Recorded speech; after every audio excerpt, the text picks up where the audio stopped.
দেখুন, আমরা আমাদের জায়গা থেকে একটা কথা স্পষ্ট করে বলতে চাই, এই বাংলাদেশের মুসলমান যারা রয়েছে শান্তিপ্রিয় মুসলমান, এই বাংলাদেশের মুসলমান যারা রয়েছে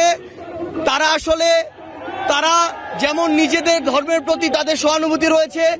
অন্যান্য ধর্মের যারা রয়েছে তাদের প্রতিও তাদের সহানুভূতি রয়েছে। কিন্তু এই সহানুভূতিকে ব্যবহার করে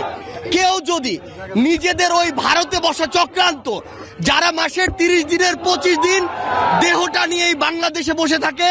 আর বাকি 5 দিন মনটা নিয়ে ভারতে যায়, সেখানে চক্রান্ত করে এবং সেই চক্রান্তের এক্সিকিউশন এই বাংলাদেশে এসে ঘটায়,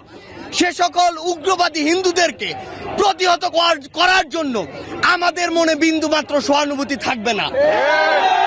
আমরা আমাদের জায়গা থেকে স্পষ্ট করে বলতে চাই, আমরা অনেক সহ্য করেছি, আমরা আমাদের জায়গা থেকে সর্বোচ্চ উদারতা দেখিয়েছি।